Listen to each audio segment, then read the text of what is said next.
ఓం నమ శివాయ. కార్తీక పురాణం 9వ అధ్యాయం. యమదూత సంభాషణము. విష్ణుదూతోక్తి అజామిలుని విముక్తి. విష్ణుదూతలు అడిగిరి, ఓ యమదూతలారా, మీ ప్రభువు మీతో చెప్పిన మాటలేమిటి? మీ యమదండనకు ఎవడు తగినవాడు? పుణ్యమనగానేమి, పాతకమనగానేమి? ఈ విషయములన్నింటినీ మాకు చెప్పుడు. ఇట్లన్నీ విష్ణుదూతలు అడగగా యమదూతలు ఇట్ల పలికిరి, ఓ విష్ణుదూతలారా, సావధానముగా వినుడు. సూర్యుడు, చంద్రుడు, అగ్ని, వాయువు, ఆకాశము, గోవులు, సంధ్యలు, పగలు, దిక్కులు, కాలము, ఇవి మనుష్యుని పాపపుణ్యముల గురించి సాక్షులు. మేము వీరి సాక్ష్యముతో విచారించి పాపములను చేసిన వారిని దండింతుము. వేద మార్గమును వదిలి ఇచ్ఛానుసారముగా తిరుగుచు వేద శాస్త్రములను దూషించుచు సాధు బహిష్కృతుడైన వారిని మేము దండింతుము. బ్రాహ్మణుని, గురువును, రోగిని పాదముల చేత తన్నువాడును, తల్లిదండ్రులతో కలహించువాడును అయిన వారిని మేము దండింతుము. నిత్యము అబద్ధమాడుచు జంతువులను చంపుచు కులాచారమును వదిలిన వారిని మేము దండింతుము. ఇచ్చిన సొమ్మును తిరిగి తీసుకున్న వానిని, డాంబికుని, దయాశాంతులు లేని వానిని, పాపకర్మల దాసక్తులైన వారిని మేము దండింతుము. పరుని భార్యతో క్రీడించు వారిని, ద్రవ్యమును గ్రహించి సాక్ష్యమును చెప్పు వానిని మేము దండింతుము. నేను దాతనని చెప్పుకున్న వానిని, మిత్రద్రోహిని, ఉపకారమును మరిచి అపకారము చేయు వానిని మేము దండింతుము. వివాహమును చెరుచువానిని, ఇతరుల సంపత్తులను చూచి అసూయపడే వారిని మేము దండింతుము. పరుల సంతానమును చూచి దుఃఖించు వానిని, కన్యాశుల్కముల చేత జీవించు వానిని, వడ్డీతో జీవించు వానిని మేము దండింతుము. చెరువును, నూతిని, చిన్న కాలువలను నిర్మించు వ్యాపారమును మార్పించు వానిని, నిర్మితములైన వాటిని చెరచువానిని మేము దండింతుము. మోహము చేత మాతాపితృల శ్రాద్ధమును విడిచిన వానిని, నిత్యకర్మను వదిలిన వానిని మేము దండింతుము. పరపాక పరిత్యాగిని, పరపాకరతుని, పితృశేషాన్నమును భుజించు వానిని మేము దండింతుము. పరపాక పరిత్యాగి అనగా తాను వండిన అన్నములో ఇతరులకు ఎంత మాత్రమును బెట్టక తానే అంతయు భుజించువాడు. పితృశేషాన్న భోక్త అనగా శ్రాద్ధ భోక్తలు భుజించిన తరువాత మిగిలిన అన్నమును భుజించువాడు. ఇతరుడు దానము చేయ సమయాన ఇవ్వవద్దు అని పలుకువానిని, యాచించిన బ్రాహ్మణునికి ఇవ్వని వానిని, తన్ను శరణజూచిన వానిని చంపు వానిని మేము దండింతుము.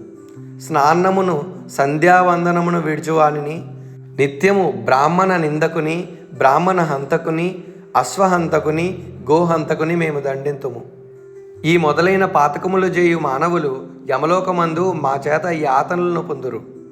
ఈ అజామిలుడు బ్రాహ్మణుని వంశమందు జన్మించి దాసీసంగలోలుడై పుట్టినది మొదలు చచ్చు వరకు పాపములు చేసినాడు.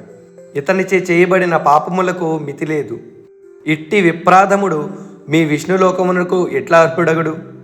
ఈ ప్రకారముగా పలికిన యమదూతల మాటలు విని విష్ణుదూతలు చిరునవ్వుతో వికసించిన పద్మముఖములు గలవారై మేఘ సమాన గంభీర ధ్వనితో ఇట్లనిరి, ఏమి ఆశ్చర్యము!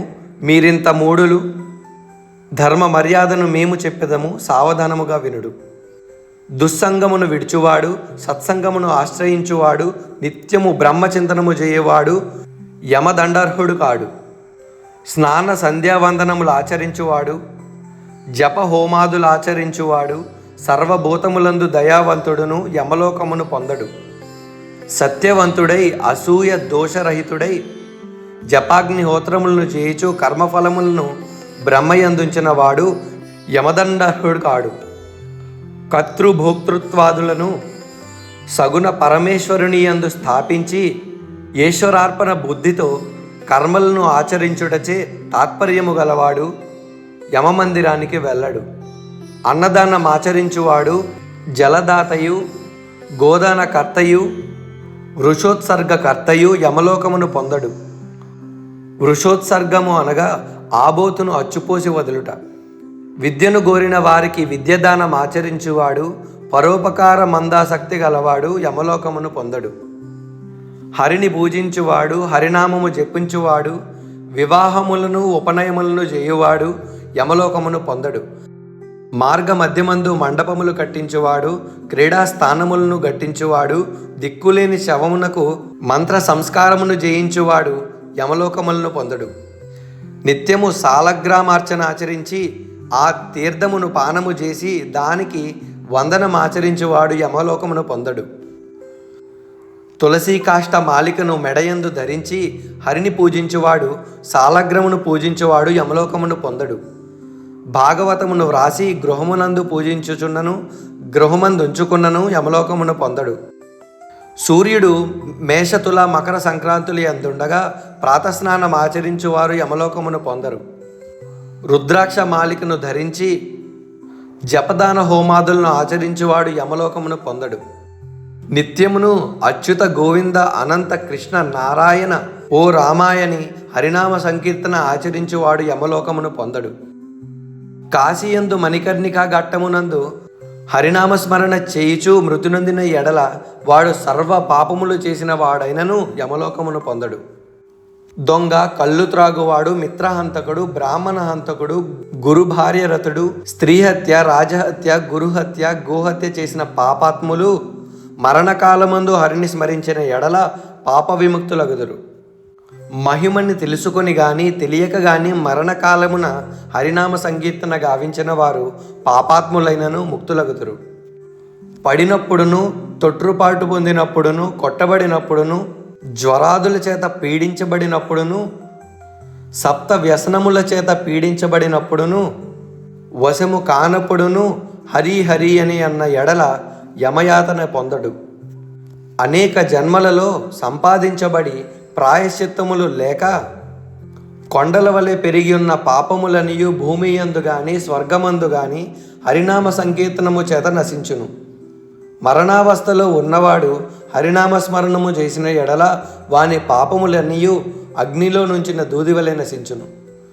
విష్ణుదాతలు ఇట్లు యమదూతలతో పలికి అజామిలుని యమదూతల వలన విడిపించిరి.